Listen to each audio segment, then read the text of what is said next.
ko tàmmeeti am ay bés yu ne ñuy dem ci gox-goxaan yu nekk ci biir réew mi fépp foo xam ne ab jongante war na faa am fii ak ñaar fukki fan ak ñett ci weeru janvier ci atum 2022 ngir xool kan mooy nekk ki jiite askan wi ci seen gox yooyee waaye itam xool lan fa def ak itam ñi bëgg ñëw lan la ñuy andi loolooy solo su waxtaan boo xam ne nag tey jile dañuy yóbbu ba ca Linguère ku ko wax xalaat yar waaye itam ku ko wax xalaat ki fi nekkoon ci ay jamono jëwriñ ju ñu dénkoon lépp lu jëm ci biir réew mi muy Aly Ngouille Ndiaye moom mi xam ne moom mooy maire gox ba ca 2014 ba léegi lan la fa def ba mu toogeeg léegi lan lañ ci war a andi ay joyante plan yi mu waxoon ndax matale na ko waaye itam candidat yi fa nekk lan la ñu bëgg andi ci lu bees loolee nekk ay poñ yoo xam ne dañu am mbégte dalal ci plateau bi suñu ñaari gan ñoom ñoo ñi xam ne ñoo ñi ci yey yàbbi ci sama càmmooñ Ali Lo nekk candidat foofee ca mairie bu Linguère ànd ak waa coalition Gëm sa bopp bu Bougane Gueye Dany Ali ñu nuyu la bàyyi la nga nuyu waa Linguère yëpp daara ak gox yu nekk ci Jolof. waaw Cheikh Assanatou maa ngi lay nuyu di la ziar di rafetlu jotaay bi nga ñu invité man ak sama naataango Mara di nuyu téléspectateurs yi rawatina waa Linguère di wax ne rek c'est vrai comme ni nga ko waxee je suis candidat à la mairie de Linguère. Donc li ma doon souhaité mooy jàkkaarloog sama naataango le candidat sortant Aly Ngouille Ndiaye pour ñu def bilan bi waaye bi ma yabalee Mara xam na bu baax li mu def ndax c'est un ami on a partagé de belles choses ensemble te it sama goro la mooy denc sama rak waaw bon mbir yi génn ci ba léegi ndax ni nga ko waxee ci beneen boor bi ñu am mbégte dalal Serigne Babacar Ndiaye ñu gën ko xam ci Mara Ndiaye moom nekk ab conseil municipal foofee ca mairie bu Linguère kon nag su fi teewee dafa mel ne municipalité bi bu teew na Aly Ngouille teew na Mara ñu nuyu la dalal ak jàmm bàyyi la nga nuyu waa Sénégal. jërëjëf Cheikh Assanatou maa ngi lay nuyu di la remercier ci invitation bi di nuyu sama frère suma xarit Ali Lo mi nga xam ne moom laa seq tey jotaay bi di nuyu mbooleem ñi ñuy seetaan wala di ñuy déglu ci télé bi wala à travers les réseaux sociaux.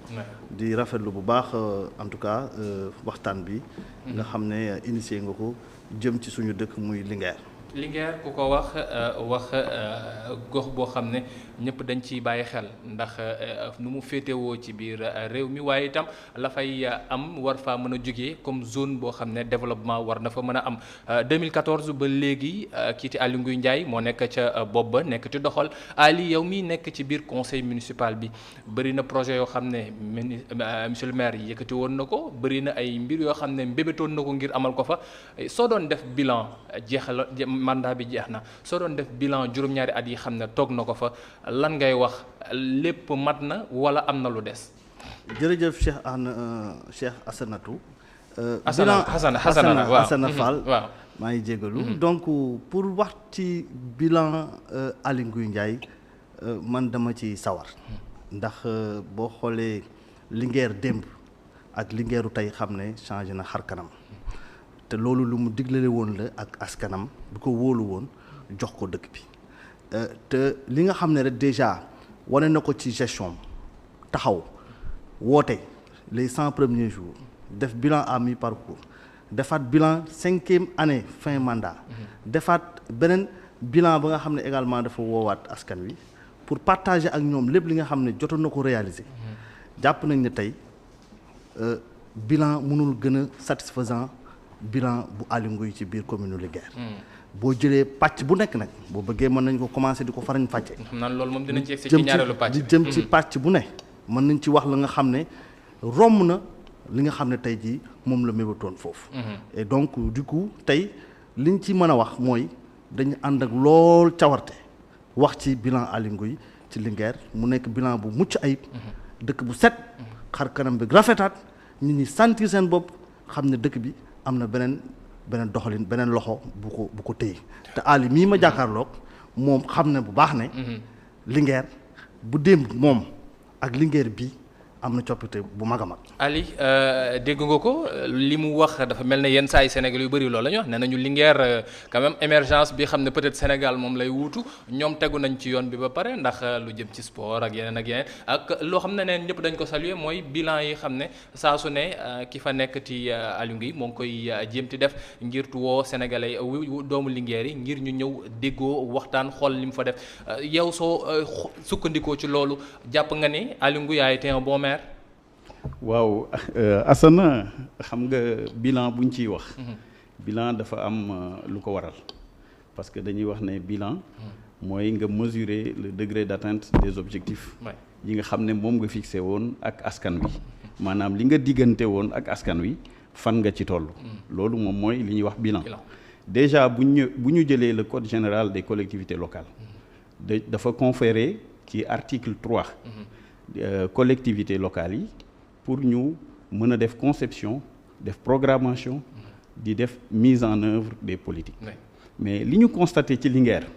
mooy Aly Ngouille Ndiaye ñi ngi ko fal en 2014 moom ak équipe am ñoom Mara donc 2014 ba 2018 Linguère amul lu ñuy wax un plan local de développement kon damay wax ne 4 ans yu njëkk yooyu noonu est-ce que dañu nekkoon ci pilotage à vue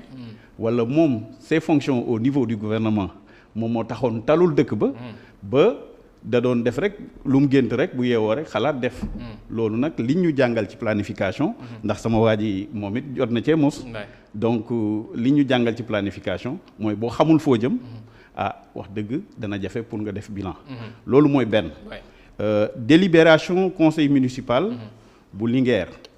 numéro 2 bu 2017 plus précisément le 22 février 2017 ci lañ soog a entamer processus pour élaborer benn plan local de développement. muy PLD buy couvrir de 2018 à 2022. kon man dama wax ne bu ñuy wax bilan dañ koy xaar ci axe yi mu dégager foofu. ne foofu la bëgg a jëlee Linguère yóbbu ko fa. pour ñu mën koo natt tey. ñetti axe yooyee yan la lan moo nekk ci biir PLD bi ndax objectif yi ñu ca sasoon ñi ci municipalité bi motal nañ ko waaye su fekkee itam am na yeneen mbir yoo xam ne waa gox ba soxla nañ ko lan la war a doon liiti waa daara nu ñuy commencé te yegg si torop bay gënti fës yenn saa yi sax Linguère est-ce que Linguère moo wàccee dooleem wala daara moom moo gën a jóg loolu yëpp nekk ay poñ yoo xam ne ci seen ñaareelu pàcc total local incha allah dinañ ci yàbbi ak suñuy ñaari gan Aliou Lo nekk candidat foofee ca mairie bu Linguère ak Serigne Babacar Ndiaye Mara moom mi nekk conseil municipal foofee ca gox ba mbokk yi léegi tuuti publicité.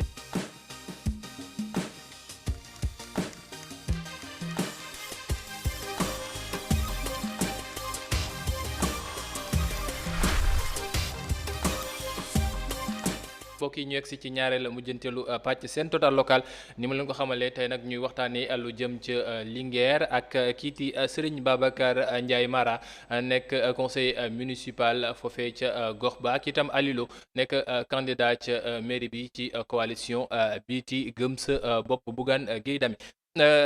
Ali Mara sànq ba ñu jeexal Ali am na ab poñ boo xam ne laal na ko mu nekk boo xam ne xaw naa am solo loolu ndax du ma wax sax xaw naa am solo am na solo en tant que tel parce que dafa nekk loo xam ne dañuy xaar localité yu bëri ñu taxaw ci muy liiti PLD bi plan local de développement 2014 2018 la dogaati yegg si lan moo tax déjà retard boobu noonu parce que ñu bëri dañu wax ne dañoo comprendre lu tax ministre ba mu ñëwee toog rek defarul plan local boo xam ne dina tax ñu mën a avancer da ngeen nekkoon ci évaluation wala da ngeen amul woon jot bi. jërëjëf Fall Assana Ali da nga naan. ubbi na hostilité yi rek. non ubbi na débat yi. ubbi na hostilité yi mais en fait dama koy comprendre ci wax bi mu wax. parce que xam nga boo nekkee ci biti mënoo xam li ne ci néeg bi. encore que sax moom waroon naa xam li ne ci néeg bi ndax dafaa nekkoon. moom yàlla dafa def mu àndoon bokkoon ci ndaw ñu doon. engagé wu derrière l'ancien maire. ministre d'État Habib Sy dafa ñu faa bàyyil un PIC un plan d'investissement communal. bi ñu ñëwee ñun sur la base de notre programme on a réactualisé le plan d'investissement communal. peut-être loolu moom daf ko réeree mbir mais ñun on a trouvé un plan réactualiser le plan d'investissement communal di ko doxal plan d'investissement communal ba mi ngi jeex en 2016 d'accord donc 2016 yooyu noonu. donc bi mu jeexee. donc on a fait maintenant après une nouvelle planification un PLD. donc bi nga xam ne moom la ñu moo dem ba 2000 moo dem ba actuellement ni mooy. nekk plan d'investissement bi ci lan la porté woon. bon le plan d'investissement communal comme son nom l'indique c'est un peu le PLD. donc changement de concept la rek. mais en réalité c'est pratique c'est les mêmes outils de planification. donc c'est un processus ba nga xam ne mooy commencer depuis à la base. jëm au niveau du sommet. donc dañ koy commencer par les conseils de quartier. gars yi wax li nga xam ne comme le budget participatif. donc ñu xam lépp li nga xam ne dans tous les secteurs et dans tous les domaines de compétences ñu xool comment planifier des activités sur 4 ans sur 5 ans le mandat donc loolu moom lu am la. est-ce que du plan d'investissement boobu ni ministre ni monsieur le maire dafay bilan ci wax ci PLD bi as tuut ba muy def ci bilan am 2019. est-ce que du luñ ko déggul mu wax ci plan d'investissement communal boobu wax lan moo nekkoon objectif yi ak itam lan lañ ci matale. ak luñ ci matale loolu plan bi ñu ngi ko doon doxal. moo tax ma ne la en fait xam nga loolu du débat ci ñun. lii débat ci ñun parce que ñun loolu def nañ ko. déjà ndekam ñi ñu remplacer fekk nañ ñoom ñi am ko ba pare. donc ñun sur la base ça on a réactualisé et après on a bu mu jeexee à terme on a fait notre plan. continuité daal donc continuité la. moom dañ koo laaj ci bilan Aly Ngouille ndax c'est un bilan satisfaisant ou pas mais daf ko esquiver. tey jii li nga xam ne tey moom la Aly war a wax tey ci akulaay taalaam ndax le bilan de Aly Ngouille a été satisfaisant ou pas. waxuñ nga li ñu wax naan c'est par rapport à des objectifs effectivement c'est par rapport à des objectifs mais objectif atteindre na ko wala atteindre ko moom mi war na ci mën a àddu. et loolu c'est plus que reluisant. waaw Ali par rapport ak loolu wax na ko bilan bi waaw loolu moom après xam naa ne foo ma defal la question fermée nga wax waaw wala déet ndax nan nga gisee bilan bi est-ce que ça a été un bon bilan ou am na lu ci des ndax lépp mënut a mat d'accord itam PIC bi ñoom loolu lañ fa fekk wax na ko mooy pic bi dem ci PLD bi kon su fekkee ne dañ leen di toppee dara ñoom bon am na loo xam ne def nañ ko déjà. matale nañ ko. Asanatou di nga ma may ma dellu si tuuti ci li Mara di wax. parce que xëy na dafay fàtte ne. man dama nekkoon sax conseiller municipal. ci mandat boobu. c'est-à-dire ñoom bi ñuy jël. mairie bi man dama bokk ci ñi leen dalal dégg nga wax ci muy beneen bi le plan d'investissement communal bi muy wax. man dama bokk ci ñi koy élaborer. dama doon assister. kon kay planification am na. déglu ma rek ci phase yëpp non plan d'investissement communal boobu. mooy ñun bi ñu defoon. waaw mais ñoom dès leur arrivée waxuma la sax waxi plan. mais lampe yañ fa defoon. sax dañ koo dindi. dégg nga d'autres infrastructures je donne l'exemple de la promenade Leyti Ndiaye. dañ ko dindi teg fële. kon bu xam nga dañuy wax ne état wala boog gestion continuité la. mais ñoom ils se sont pas inscrits dans cette logique de continuité. mais pic bi su fekkee wéyal nañ ko bonne continuité. mais boo réactualiser parce que bi ma boo réactualiser. mais c'est normal ok. dagguma la bu ma dagg. waaw vas-y. donc xam nga bu fekkente ne dañ ko réactualiser. soulevé woon naa ko d'abord dama ci bindoon. bi ma ko bindee coow li bëri na mais jusque là amul une réponse satisfaisante bu ñu jox parce que wax nañ ne dañ ko réactualiser def ay plans d'investissement annuel mais les autres conseillers ñi ngi fi dégg nga amul benn yoon buñ ko toppee li ma la mën di wax mooy dañu nekk ci pilotage à vue ba ci plan bii ñu def nii amul fu ñu ko toppee ba tey nii mënuñ maa wax ne ma topp nañ ko.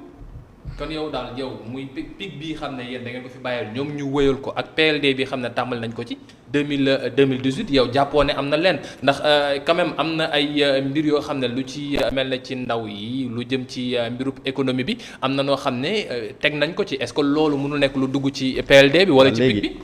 léegi xam nga venons-en aux faits. est-ce qu'on peut raisonnablement penser le développement suñu constater sur le terrain que ndaw ñi tey lañ gën a frustré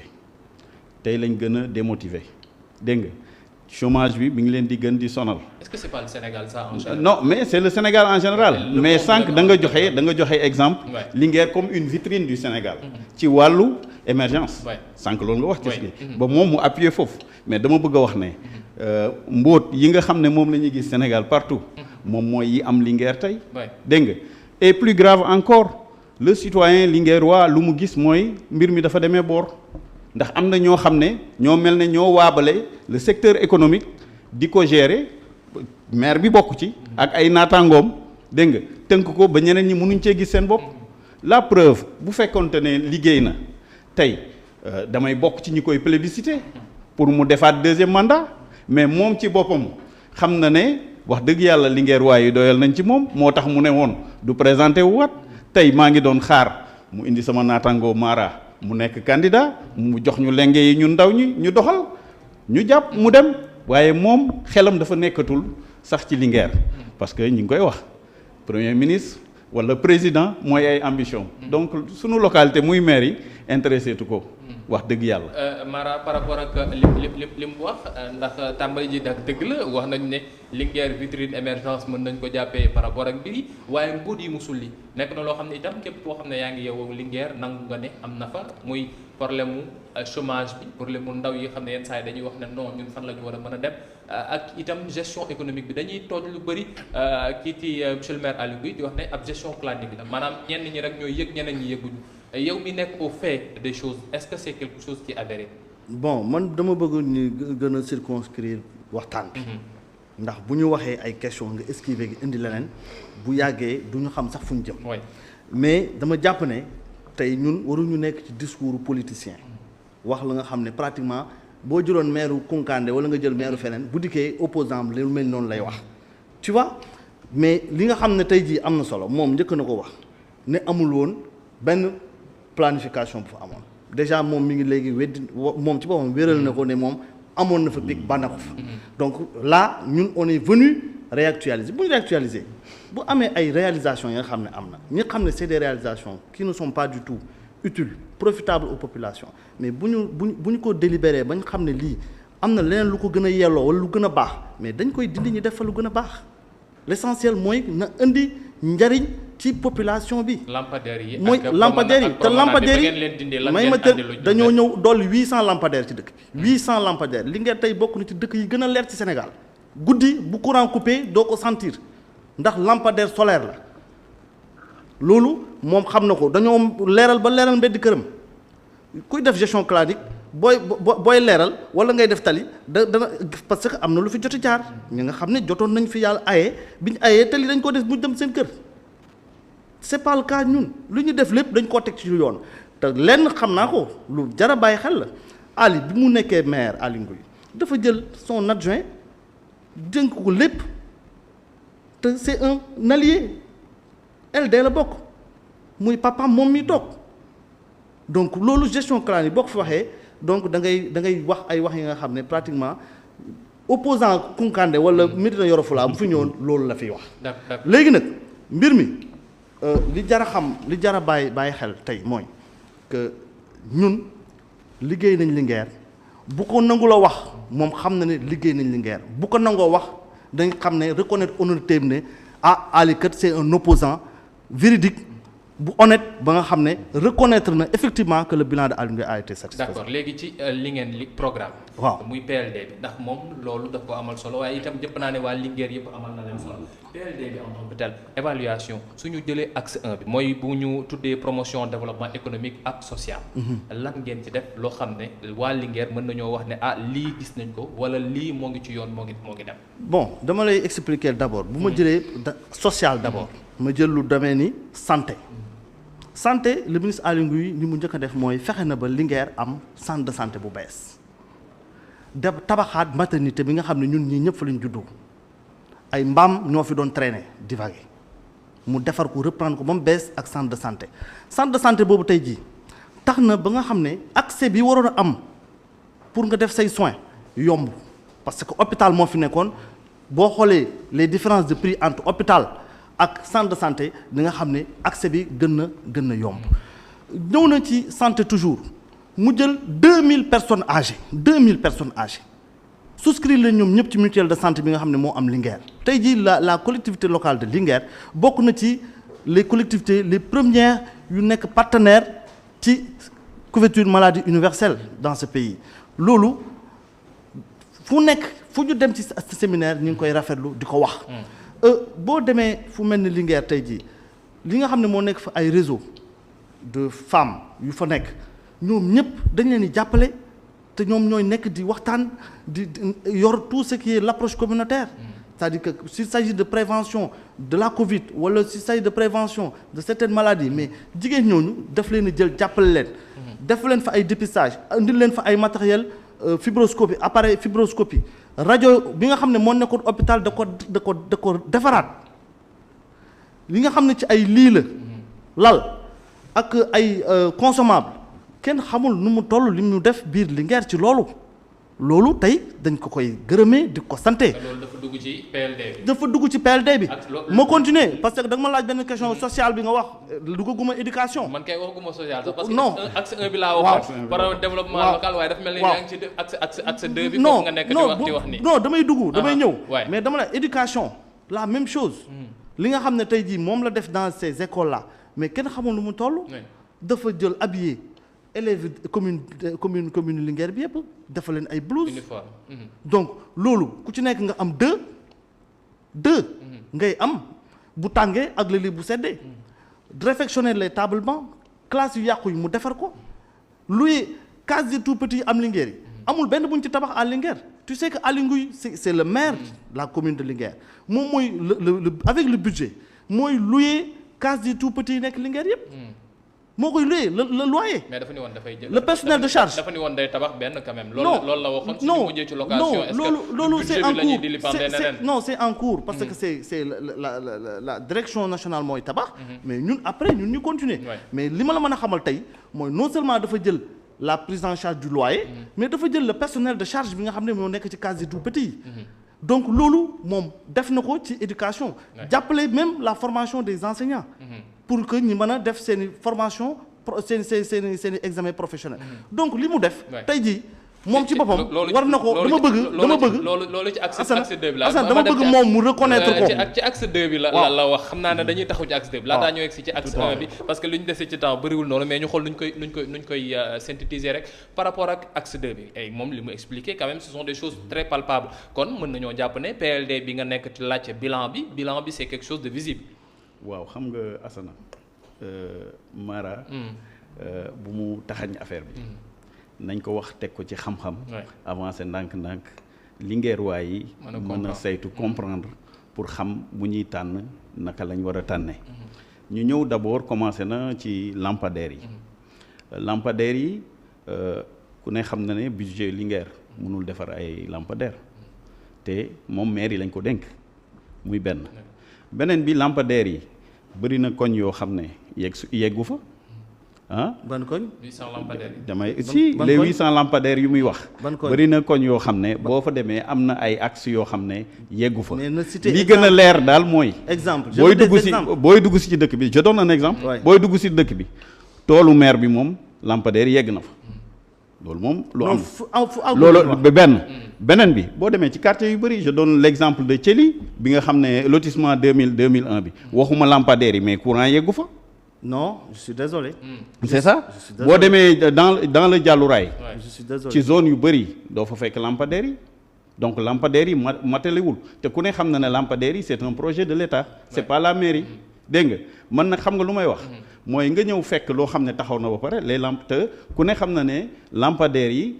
dañuy fonctionner ak batterie te entretien bi dafa métti dafa doy waar moo tax dañuy am problème ci entretien temps yi laa gis parce que comme mi ngi amadoué les populations mi ngi commencé di defaat lampe fu mu war a dem def meeting rek gars yi xëy fa monter ay lampes moom mu ñëwaat loolu moom fan yi moom ñi ngi ciy góorgóorlu waaw c'est au bénéfice de la population mais dañ bëgg loo xam ne lu durable lay doon loolu lañ soxla dégg nga on est à l'ère du développement durable donc lu ñuy def nañ ko def lu mu doon loo xam ne lu sax lay doon ñëw na ci santé bi man je ne suis pas un nihiliste il y a des efforts qui ont été faits loolu am na dégg nga ci domaine u santé parce que centre de santé bi comme ni mu ko waxee tabax nañ centre de santé bu bees daal di réfectionner waat maternité bi équipé ko d'accord c'est bon mais ba léegi am na ay problèmes yu des déjà le fonds de dotation bi doyul pour centre de santé bi fonctionnement am mën a dem bu baax dégg nga muy beneen bi le statut des agents yi nekk foofu noonu loolu dañ ko war a xoolaat daal di koy kii parce que 80% environ dañu nekk ay agents communautaires. loolu war nañ ko xoolaat. donc bu ñu ñëwee xam nga toujours da ngay am loo fi fekk. nga jéem pour continuer pour mu avancer. li ma la wax nag man du ma koy. effacer li fi ne mais nag dañ ne peut mieux faire. peut mieux faire léegi peut mieux faire boobu parce que le temps xam naa ne suñu naree topp évaluation PLD bi gëm naa ne du ñu jeex temps bi dina jeex te évaluation bi du mat waaye buntu yi ubbeeku na léegi surtout avec acte 3 décentralisation bi partenariat public privé am na diaspora bi aussi war naa mën a gën dugal am na yeneen yoo xam ne intercommunalité ak ñoom seen te xam nañu Linguère moo ngi commencé di fatt war nañu ko gën a xool nu ñuy gënti buuxee dem ci yeneen boor yow nan nga jàppee ne développement Linguère ci sa gis-gis yow ban plan wala ban programme nga yaakaar ne war nañ ko fa mën a teg boo xam ne waa Linguère dinañu mën a jàngee foofu formé woo foofu mën a toog foofu jëriñoo fa la fay am. xam nga li ñu war a jëkk a def. te ma yaakaaroon ko ci moom mooy boo jëlee Linguère la ville de Linguère assiette foncière bi dafa ndaw actuellement day étouffé suñu waxuma sax suñu sët yi mais suñu doom yi sax dootuñu am boo moytul parcelles yu ñu dëkkee dégg nga donc dañu war a xool naka la ñuy defee ba yokk assiette boobu noonu loolu muy parce que ci la bokk beneen bi mooy ndaw ñi il faut ñu orienter leen vers des formations parce que boo xoolee léegi des métiers comme jakartaman yi da ngay gis ils sont plus de 150 yu nekk ci dëkk bi donc te c'est pas des métiers durables dañu war a xalaat wutal leen ay passerelles pour ñoom ñu mën a dem ci yeneen i métiers maanaam employabilité bi mais li ñuy glorifié wu mooy wutal nañ leen ay permis du loolu mooy li doy nañ dem ci loo xam ne lu durable lay doon beneen bi boo ñëwee ci biir dëkk bi muy métier yu bëri wala secteur yu bëri dafa am une concurrence malsaine boo xam ne moo ci nekk parce que li ma mën di wax mooy li Aly Ngouille Ndiaye indi Linguère mooy le système capitaliste pur et dur moom dafa indi parce que kii taaba dootu ci génn parce que bu fekkee je donne l'exemple par exemple ñiy jaay ci marché bi su fekkente ne dafa produire moom en grande quantité donte def na un jardin communal gars yi produire quantité bu tuuti bu ñëwee avec le dumping gars yi duñ ci gis seen bopp ñiy jaay ci marché bi duñ ci gis seen bopp benn boo ñëwee ci secteur de la boulangerie am na ci boo demee ci transport bi Mara est là moom conseiller la na ma wax par exemple taxi yi nga xam ne dañ ci def logo mairie bi dégg nga jël bus bi def ci logo mairie bi te loolu kuy woote transparence war ngaa mën a leeral loolu balaa ñoo sori te ñun Linguère waaye citoyens yi dañu soxla xam fan la alalu askan wi di jëm wala fan lay jógee beneen bi ba sur la gestion du luuma de Linguère samay investigation may na ma ne wax nañ ne dañuy séddale parts yi en 3 benn GIE entretien et cetera te foofu boo demee xool da ngay xam ne wax dëgg yàlla ay caaxaan la loolu c'est des ressources que la mairie ay ressources yoo xam ne mairie bi peut-être am na ko nan lañ koy gérer ak itam nan la ñu war a mën a def ba ñëpp mën cee gis seen bopp xam naa ne dañuy dem léegi seetaan publicité Mara dem journal dellu soit incha allah ci dernière partie bi ngir yeggale lu jëm ci bilan boobee ak itam lan mooy projet de société bi xam ne Ali peut-être teg na ko waaye itam nan la war a mën a def ba waaw non di nga ci tontu léegi di nga ci tontu léegi mbokk yi ñu dem léegi ñu yegsi ci mujjanteelu pàcc seen total local jëm ba 20h30 incha allah ci plateau bi Ali Lo nekk candidat bu mairie fële ca Linguère ànd ak waa coalition Gëm sa bopp bu Bougane Gueye Dany ak Serigne Babacar Ndiaye Mara nekk conseil municipal bu mairie ca Linguère alors Mara sànq ba ñuy jeexal Ali sànniwaat na ay pic leer nga andi ci ay leeral rek par rapport ak lu jëm ci électrification bi lu jëm ci employabilité jeunes yi ak itam mbiru transport yooyu mu wax ne dañ ci def lii ci logo mairie bi est-ce que alal la boo xam ne mairie bi moo ko moom wala mairie bi moo ko dimbalee ñu nekk ci gox bi ngir ñu mën cee jëfandikoo. jërëjëf Assana waxtaan bi je pense que dafa bëri lu ñu war a leeral. parce que débat bi du débat sur la personne de Ali. oui débat bi ci gestion. Linguère la ak mairie commune bi la nga xam ne moom la ñu bokk. donc ci loolu la ñu war a wax. man bu ma jëlee déjà ci li mu njëkk a wax mooy comme agent de santé communautaire. les AIC. mais loolu lan la lié ban domaine de compétence moo lié ci loolu ak mairie Linguère. c'est-à-dire que tey jii bokkul ci domaine de compétence emploi. transféré nit ñi nag dañ koy faral di wax mais bokkul ci. teewul nag ne def na ci ay jéego yu am solo. ci dans le domaine de l'emploi. oui parce que boo xoolee lu mel ne jardin communal bi nga xam ne plus de 50 jeunes déjà ñi nga cee xëy moom ci boppam mu def lu nga xam ne tey jii moo jëm ci wàllu parc industriel bi nekk foofu hangar bi xale yi ñu am fa ñi nga xam ne ñu ngi fay wut liggéey. ñuy tijji fa seen i kii pour unité pour defar ndox. ñuy def fa des privés. en tout cas di investir di fa liggéey.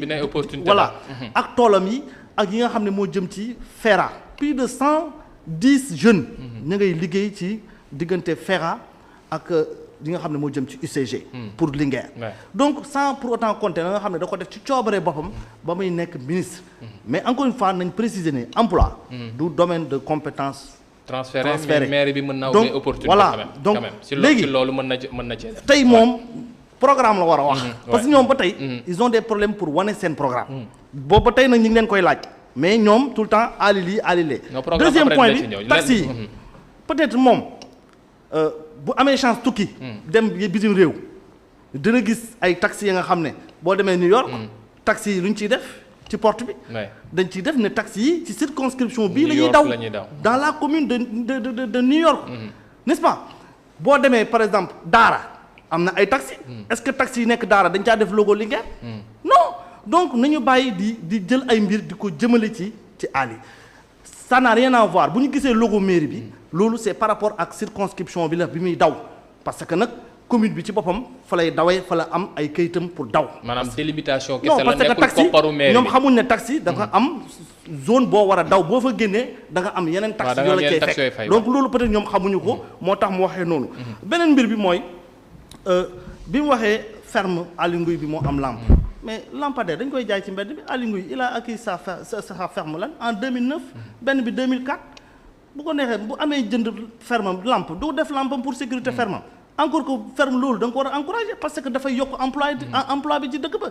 n'est-ce pas donc nañu bàyyi jël wax ji di ko jëmale ci sur la personne nañu wax ci li nga xam ne tey jii moom mooy doxal dëkk bi lu Aly waru woon a def nga wax ko la nga xam ne par exemple tey jii sooxee na manqué na nga wax ko yow boo amee programme nga présenter sa programme tey foofu la ñuy xaaree les candidats mbirum ndaw yi beneen mbir bi ndaw yi affaire Jakarta yi mu wax par rapport ak taxaw nga leen jox leen ay maa ngi ñëw déjà affaire permis lu am solo la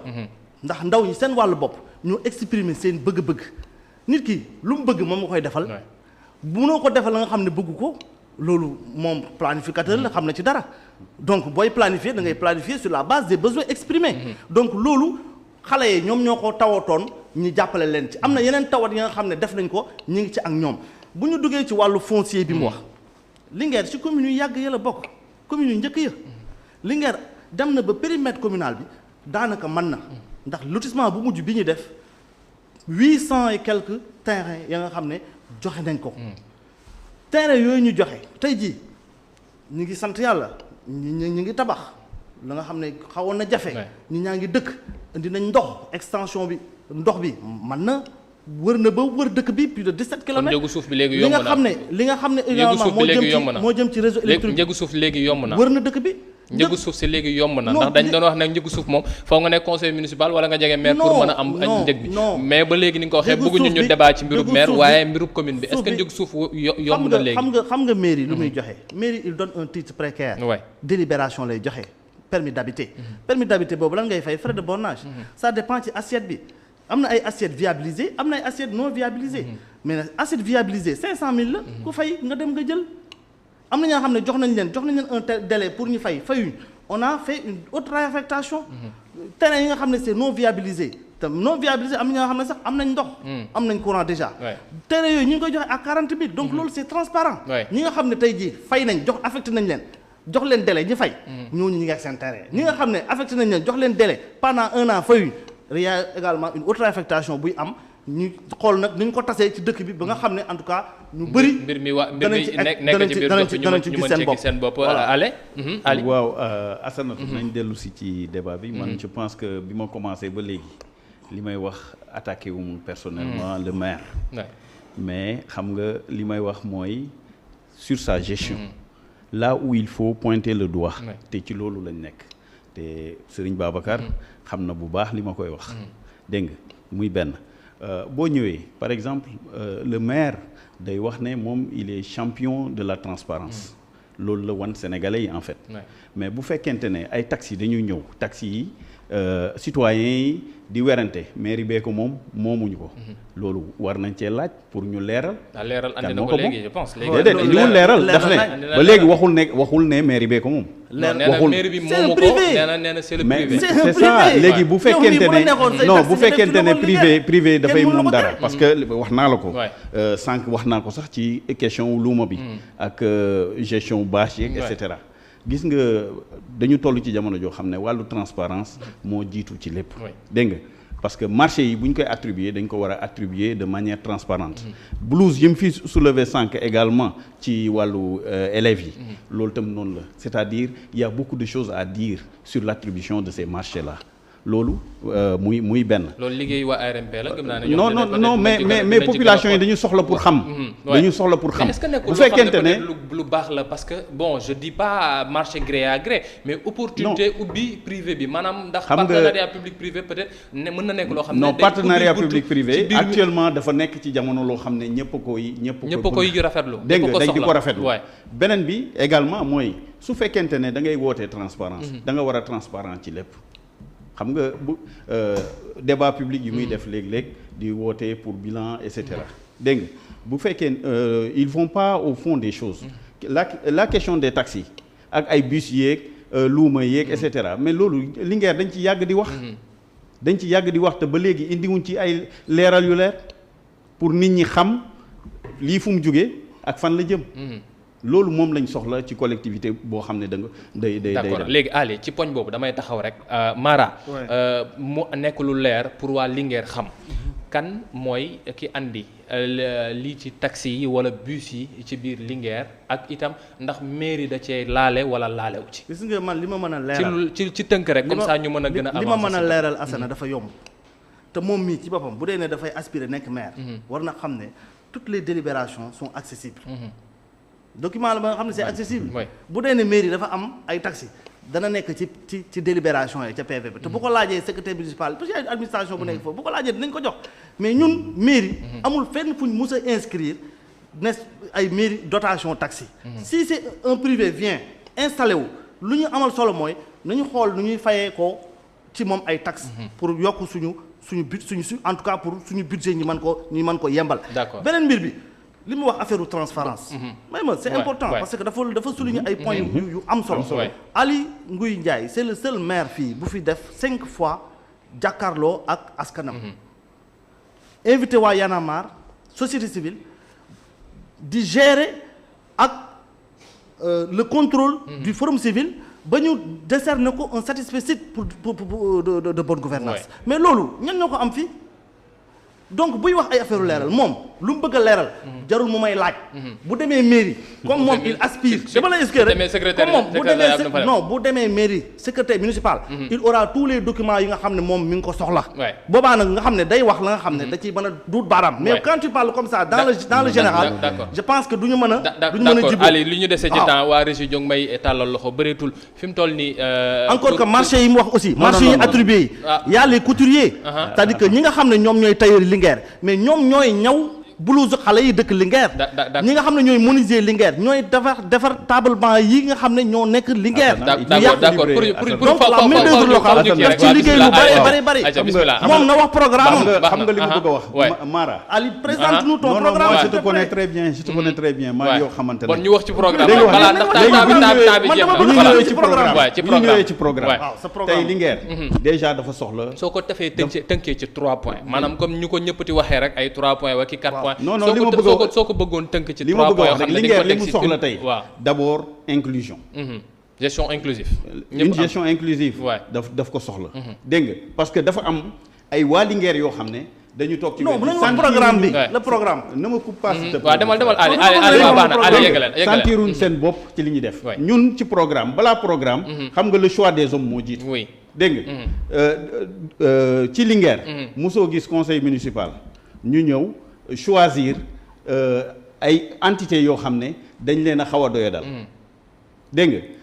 nga je donne un exemple boo ñëwee ci mairie de Linguère amul sax rampe te ñoom ils avaient prévu dans le budget pour une valeur de 5 millions pour permettre les personnes à mobilité réduite ñu mën a désolé léegi defuñ ko am na rampe dégg nga ñu mën a am na rampe d'accès ci tënk rek allez 30 secondes rek s'il vous plaît balaa ñuy dagg bu ñu ñëwee ci programme dégg nga ci 30 secondes formation non moi je suis ci 30 toutes les secondes semaines allez ci 30 secondes bu ñu ñëwee ci formation dégg nga formation jeunesse Linguère soxla nañ formation jigéen ñi léegi bi ñuy wax jigéen ñi soxla nañ formation te c'est ce rêve là que Aly Ngouille avait vendu aux femmes de Linguère ne leen dinaa leen defaral ngeen di kii bay exporter du yóbbu def na fi baykat yeeg sàmmkat yi lan nga leen di xalaatal baykat yeeg sàmmkat yi wax naa la déjà